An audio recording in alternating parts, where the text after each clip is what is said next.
Welcome to USA Global TV and Radio, where our mission is to provide education, entertainment, hope, and inspiration. USA Global TV and Radio connects you with experts and audiences all around the world every single day to help you succeed in business and to live a richer life. Visit us at usaglobaltv.com to learn about career and life-changing training and mentoring programs like the Listening Mentor. Subscribe to our newsletter to stay informed about our special programs and offers. Discover how you can become a guest on one of our shows or a host or producer of a USA Global TV and Radio show of your very own. That's USA Global TV and Radio, where the doctor is always in.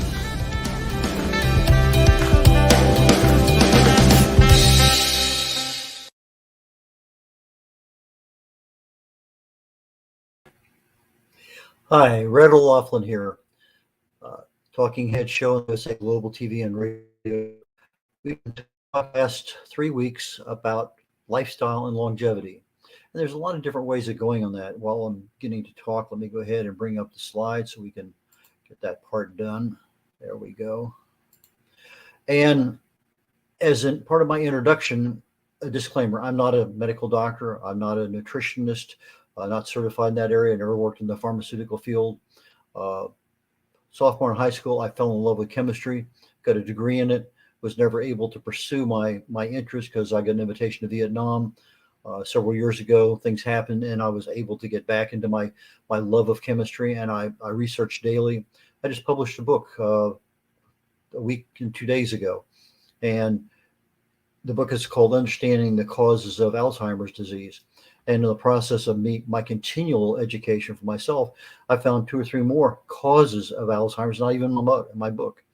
And so it's just part of just this continual learning that I love to do. I research the human body at the cellular level, chemically speaking. I look for cause and effect relationships. Treat a cause, fix a problem. Treat a symptom, and you'll always be treating symptoms. So that's what I want to do. I was involved working for an oil field services company in a thing called Taproot. And it was one of those things where I was assigned to explore why something failed. And it was essentially the 7 whys. Why did that happen? Well, maybe this happened. Well, why did that happen? Okay. Well, why did that happen? And you just keep going down. Well, was somebody trained? Okay. Well, show me the training program. Show me the documentation. Show me this. Show me that. And it's just, you kept diving down and down and down till you get a root cause. Now, if you fix that root cause, you can actually expect not to have that same problem occur again. Well, sometimes things do happen again. Maybe it's a slight variant on that particular one, regardless. But in regard to our health, I see the same thing happen, all the time. That if we knew what to do, we might not have a problem. But most of us have no idea, no awareness, no education in nutrition, in what good lifestyle practices are, all those kinds of things. But regardless, let's get into today's show, because as we're going through these things, I'm approaching lifestyle from a slightly different perspective than most people would. Lifestyle, this is the way we live. I mean, the things we do every day, the choices we make, the things that we do. Longevity, that's how long we expect to live. But aging is the time-related deterioration of our function, our functional, biological, social, psychological self. So those are the things that happen to us all the time. So today I want to know more about our bodies. How do they work? Now, in the past year, we talked about 2 things, or actually 3 things, but human growth hormone, we talked about how it decreases over time, the length of our telomeres at the end of our DNA as a cell divides into 2. You erode a little bit of that telomere length off. When the whole telomere is gone, the cell's dead. We talked last week about autophagy. That's the cleanup and recycling inside the cells from all the stuff that's going on as part of just normal lifestyle. And today, I want to talk about Mtor.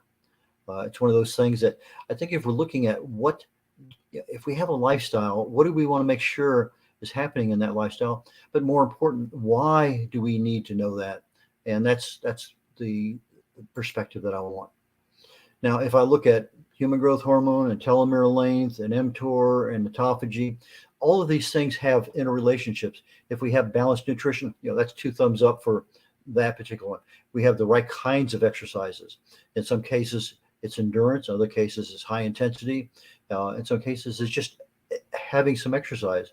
But if you have an exercise program, it should include stretching and balance and strength and endurance. It shouldn't be just going out and running 5 miles a day. Stress management, next to sleep, probably the number one thing you can do in your life is don't hold on to the stress, get rid of it.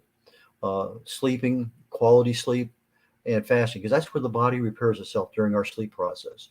So all of those things affect autophagy, they affect mTOR, they affect our telomere length, they affect our human growth hormone.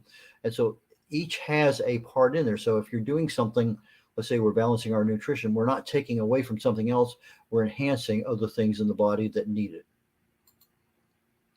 Okay, I want to get into mTOR.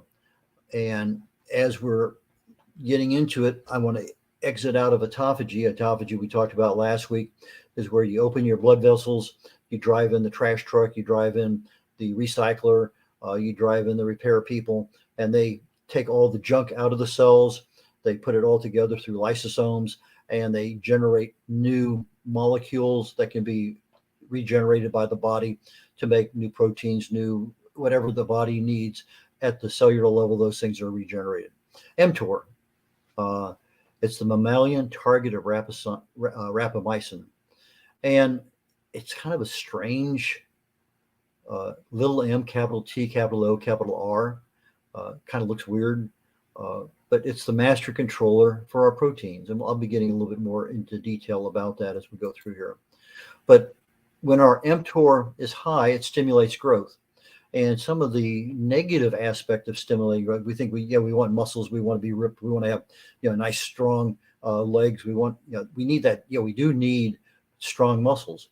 But when our mTOR is high, that growth stimulation even extends over into cancer, into tumor cells. And so we need to be able to control the growth of tumor cells the same way we can control growth of other things that we don't want. So how does our mTOR become high? Generally speaking, glucose. We've talked about that over, I can't tell you how many sessions. We have insulin that we get generated. We eat carbohydrates or sugar. Blood glucose is a byproduct. Insulin is the one that gets that blood glucose into glycogen, into our blood cells for our energy. And so when our glucose levels are high, our insulin levels are high, we're going to see mTOR at high levels.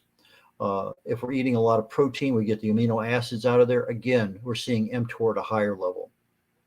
Now, when mTOR is low, that's where you start seeing that repair and maintenance. We talked about autophagy.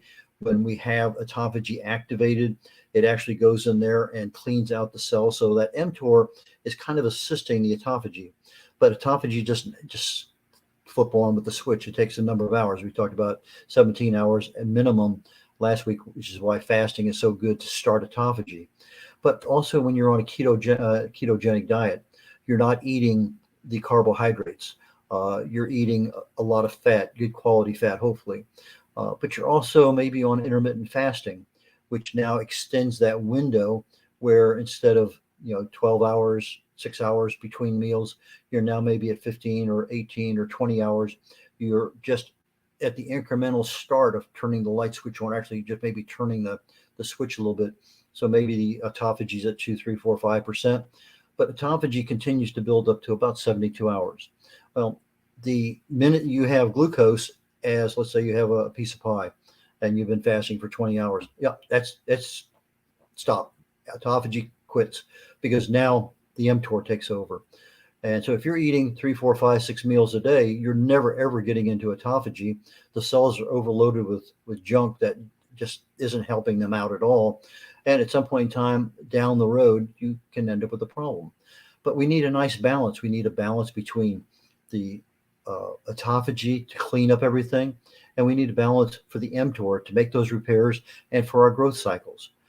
So when we are looking at low mTOR, we're getting new amino acids to replace those ones that are in there, getting new proteins to replace the ones that our body needs. And so all those things are working, but we need a balance to do that. And I'll be talking about balance more than a couple more times today. The Mtor activates growth in our muscle cells. So in other words, I'm not getting growth in other organs in my body. I'm really just getting it in the muscles. And so when Mtor makes a decision where to go, it has a requirement to fill because the body tells it, and it goes out and, okay, we're going to grow this muscle. Well, anytime you grow something, you're going to have a little bit of waste product that goes with that growth. And so looking in the big picture, Mtor will actually decrease your longevity. So if you're expecting to live to 84 years of age, because that's what the tables tell us, and you're constantly eating, autophagy never happens, you probably won't live to that age. Now if your parents live to 84, chances are pretty good that your genes are there. They're going to help you get through some of these things, and you're going to make that 84, 88, whatever it may happen to be. But autophagy, because it's cleaning up the cells, it's allowing the cells to get back to a normal level of function that's no longer disruptive inside the cell. It activates certain things. In this particular case on the slide, I said Sirtuin number 3, and I'll talk about Sirtuins here in a moment. But some Sirtuins will slow down the aging process, and it does it by a number of factors. So you slow down the aging, you're not looking as old, you're not feeling as old, and it actually extends your life a little bit. There's a number of things that we can do, and we'll be talking about that in our lifestyle and longevity. But with regard to autophagy, something we should be doing minimally every week, 3 times a week if possible, which really happens in a number of ways. So go back and take a look at last week's presentation. It's on YouTube in the archives of the USA Global TV and Radio Network, talking about exactly how we stimulate it and how we make it happen. But when I look at growing and longevity, I need to have a little bit of balance. I can't have all longevity, all autophagy. That's going to lead to a serious problem down the road if I'm not eating for 2 weeks, starve to death. I have a lot of problems with my muscles now being used to provide energy. So I don't need a total lifestyle of autophagy. I don't need a total lifestyle of Mtor, but I do need some level of growth. I do need some level of longevity. And so I need a balance between those two. Now, exercise, let's say I go out and I run a mile. It's going to trigger the need for Mtor in my skeletal muscles because I'm exercising those muscles. Those muscles want to grow. And because I'm doing something more than for a couple minutes, it's triggering Mtor to, hey, come on over here. Let's get busy. Let's help me get good things done. In the same way that Mtor is inhibited when you're fasting because it initiates autophagy. It's not a nice even playing field because it has a tendency to go up and go down. So those are things that we need to be aware of. Okay, we know that as I eat something, primarily something with a glucose, carbohydrate, sugar, it's going to activate insulin. Insulin is the activator for the Mtor. So as we're eating, the Mtor is always present. Other things also increase our Mtor. So insulin, in other words, our glucose increases it. Well, if you have what they call branch chain amino acids, BCAA, it's basically 3 different essential fatty acids, essential amino acids, isoleucine, leucine, I can't remember the other one off the top of my head. But these branch chain amino acids, they increase Mtor. They stimulate the muscle growth, but they also provide a protection against the protein breakdown in our muscles. So they stimulate it, but they're also protective. And these branch chain amino acids are found in meat, dairy, and legumes. So if you're sitting there at night and you're eating a bunch of peanuts, legumes, probably you're going to find your Mtor stimulated because it's one of those things that legumes do. But also the branch chain amino acids improve our immune system. Again, everything in moderation. So if you're looking at the amount of meat, the amount of dairy, the amount of legumes, again, moderation. If you have too much of anything in those areas, you're going to overstimulate things, and then that's not a good situation. Sirtuins. I mentioned Sirt3 a minute ago with regard to slowing down the aging process. Well, sirtuins are basically signaling proteins. They tell the metabolism to do this or do that or stop or accelerate. And so these sirtuins, particularly when it comes to aging, they're saying, "Oh, slow down, slow down, slow down," and they actually take our aging processes and slow them significantly. So the sirtuins, there's I believe 7 of them, and they're listed as SIRT, SIRT 1 to 7. So if you see SIRT 3, SIRT 4, SIRT 5, those are sirtuins, and they have different things that they do. Now, resveratrol, curcumin, and several other ones, quercetin, fisetin, all of these things will increase sirtuins. We see a lot of these things in our fruits and vegetables, our leafy green vegetables, our choice of blueberries, the berries primarily that have a lot of polyphenols in them. So those kinds of things there, things that have our sulfur in our cruciferous vegetables, those are the things that activate these sirtuins. And the sirtuins, again, are things that will help activate those things we need to slow down our aging process and to provide us with a good stable environment for those processes in our body. SIRT 1 and 3 are activated by fasting. Other ones are activated by certain other nutrients or foods. Now, I use the term mTOR, little m, capital T, capital O, capital R, generically. There's actually a couple of them, mTOR 1 and mTOR 2. And they regulate cell growth, mTOR 1 does, and cell metabolism. In other words, how fast does it grow? How strong is the metabolism on that? mTOR 2 controls the cell proliferation, how fast these cells are created, and the survival of them. But when you just look at mTOR by itself, it's not like just a little bubble somewhere and that's it. You take a look at an activity chart of mTOR, and you have literally hundreds of things that are going on at the mTOR level, and then you start going down the yellow brick road, and you're going to find, well, it activates this, it inhibits that, it starts this, and it's a master controller of a lot of things in our bodies. So when you start looking at mTOR, it's just not the fact that we have it and it's turned on. It affects so many other parts of the body. So we want to either support or inhibit certain things happening. We want to inhibit those bad things, the bad genes. We want to support or turn on the good ones. So as we start becoming more aware of what mTOR is, how it controls our bodies, how it helps our lifestyle to live longer, because we judiciously decide to accelerate that growth in a certain area. Those are things we have choices on. Now, what does mTOR actually do? Well, there's the powerhouse of the body is called ATP, adenosine triphosphate. It has 3 phosphate molecules. And in that cellular powerhouse, that's where our energy comes from. mTOR gets inside the cell and will take away one of those phosphate molecules. Well, as part of autophagy, you're creating new molecules or portions of molecules, and the mTOR will look at the feedback coming back from the body and says, oh, I need one of these kind of proteins, or I need this kind of molecule over here. And so it attaches that phosphate to a particular portion of a protein molecule. And when it does that, that molecule now becomes something the body needs, and it's going to be placed where it's actually going to be used the most. So the mTOR, because of the body feedback mechanisms, determine the when and the where. It creates a specific molecule for certain parts of the body that goes there and says, okay, here, this needs to be replaced. Boom, there it is. And so we want sometimes to activate our mTOR so that we can enhance our ability to grow and whatever. Let's say that you're lifting a bunch of weights. Well, you want to activate mTOR because the exercising in itself is going to help build those muscles up. And so you're building your muscle, but part of that growth process of the muscles, you're generating waste at the cellular level, and that's where the autophagy needs to come in to handle that waste and to recycle the usable parts of that waste so that we can use them again. Balance.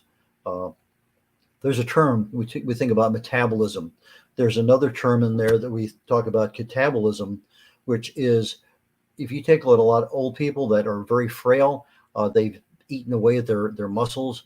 Catabolism is when you're eating out of your own body, and it's a major risk factor for aging and for death in old people. So we don't need to be an mTOR a long period of time. We need to be able to get what we need balanced food from our diet, from our food choices. And so too much of one thing is going to lead to something we don't want. Catabolism is when mTOR runs amok and we can't do anything about it. We just everything we're doing, the body's eating itself. Okay. Now we think about these things as independent. One is turned on, the other one's turned off. Well, not exactly. So if I have mTOR and autophagy and these two systems are going on, do they affect the whole body? Well, yeah, kind of, maybe. But the cells that are most active in the body are those in your liver. That's the ones that get replaced first, because those are the real busy bodies. And so when you have something wearing out, something that needs a lot of attention real quick, that's going to be your liver. And so you're sitting there 17, 18, 20 hours into a fast. Your liver cells are going to be the first ones that are going to enjoy the process of autophagy. So you can have autophagy going on inside your liver where everything's being cleaned up. And at the same time, you could have mTOR working in your brain. Or you could have mTOR because you're lifting weights, you're pulling a lot of blood into the muscles that you're working. So you're isolating the blood from the brain. So now you can have mTOR in your biceps because you're lifting weights, and you can have autophagy occurring in the brain, assuming, of course, you're not overloaded with branched chain amino acids, you're not overloaded with glucose, insulin, etc. So there's some balance in there, and knowing how these things work, I think, is a major plus in our ability to live a nice, long, healthy life. So I don't want constant mTOR. I don't want constant autophagy. I need the balance. I need a surge in mTOR at certain times. I need a surge in autophagy at certain times. And so if I can keep these balanced and the surges are under control, then that's really truly what I want and need in my life. Now, I talked about last week what happens with autophagy if I let that run amok. Well, the same thing we're going to talk about here. mTOR, there are certain diseases. If we talked about catabolism a minute ago. Well, if I'm overgrowing something because I'm not allowing the body to relax and to take care of itself, obviously cancer cells are going to be one of those things that are going to grow, because that's what mTOR does. It grows things. Arthritis, again, an issue that can insulin resistance, another one. Your age-related diseases, your Alzheimer's, your dementia, those kinds of things can be brought on by mTOR. Now, here's something that I learned today, even after I created the slides. I'm going in there, I'm doing some research on mTOR and autophagy both, and on Alzheimer's. Well, it turns out that when mTOR is at certain levels, the mTOR actually goes into the brain and assists with the removal of the beta amyloid plaques that are in the brain. So if we're looking at, okay, I have a buildup of beta amyloid in my brain, how do I get rid of it? Well, one of the processes the body uses is mTOR. So you're having that autophagy cleaning up things inside the neurons, and you get these a benefit of the mTOR cleaning these plaques out of the brain. But if you have too much mTOR, it goes the opposite direction. So it's a fine balancing act there. Osteoporosis is another one. Immune system suppression is another one. So those are all typical diseases when you overdo mTOR. How do you overdo mTOR without even knowing about it? Eating all the time. These things don't happen overnight. They happen over decades. So you're not going to find insulin resistance in somebody 22 years of age, most of it. You're not going to find age-related diseases, although we're starting to see Alzheimer's occur in the 50s and sometimes even in the 40s. But mTOR is needed. It has some benefits to it. It increases our ATP, our adenosine triphosphate production. That's the powerhouse. That's where our power and our cells come from. That's our energy. That's where our body operates from. It creates new mitochondria. It stabilizes, enhances the mitochondrial metabolism. In other words, the mitochondria are acting in a certain way. This keeps them acting at a high level.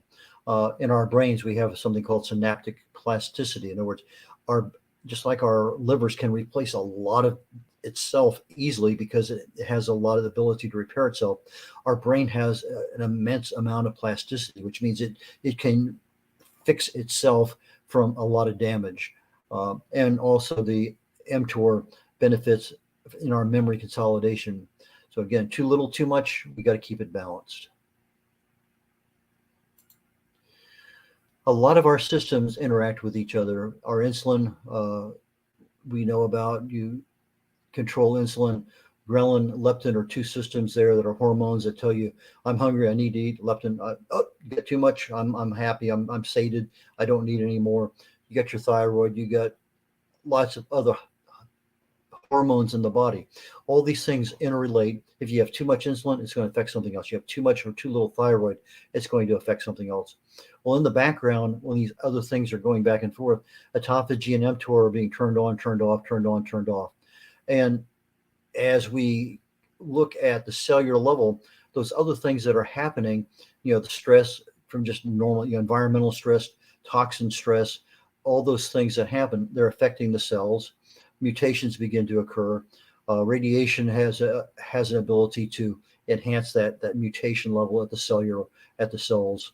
Inflammation, diet, and even our thinking, our expectations also become a factor in how disease begins and what happens.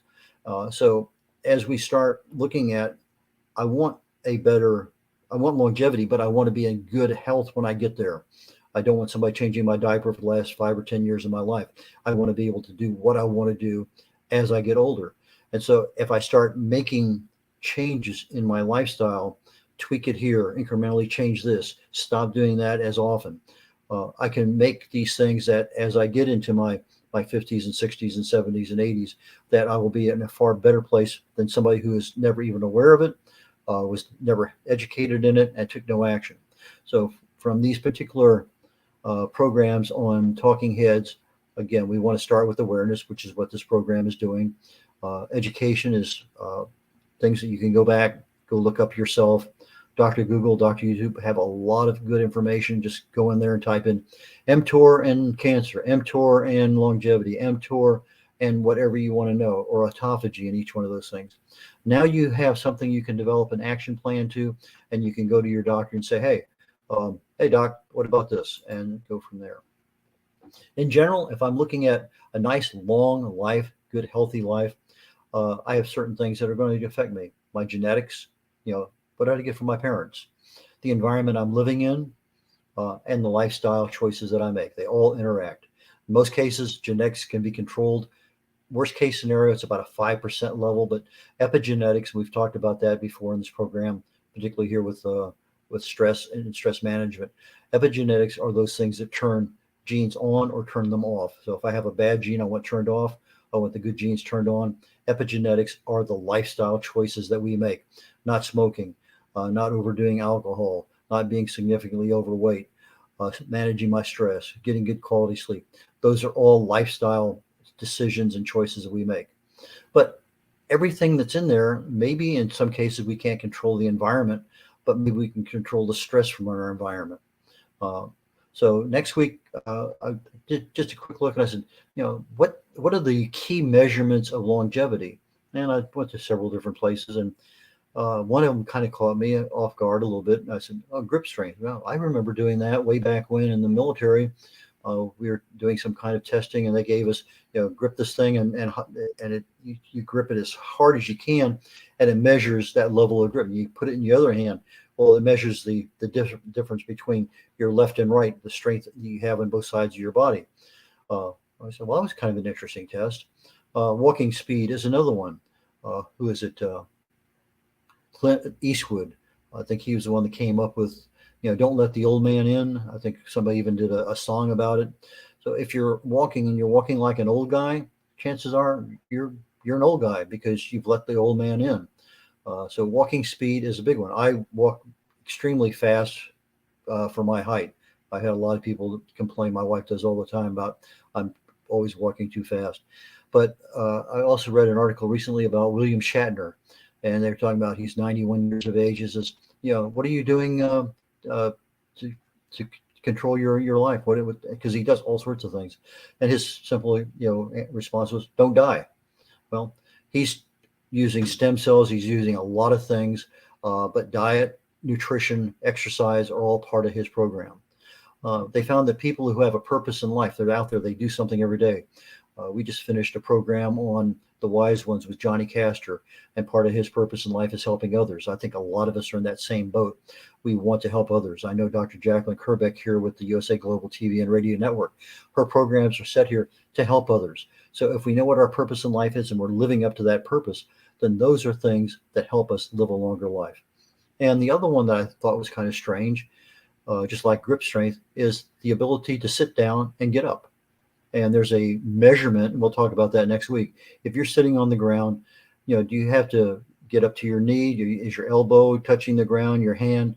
And the ability to sit down and get up actually affect how long you're going to live.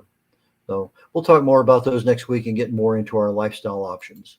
So with that, let me conclude that I can be reached at red@redolaughlin.com.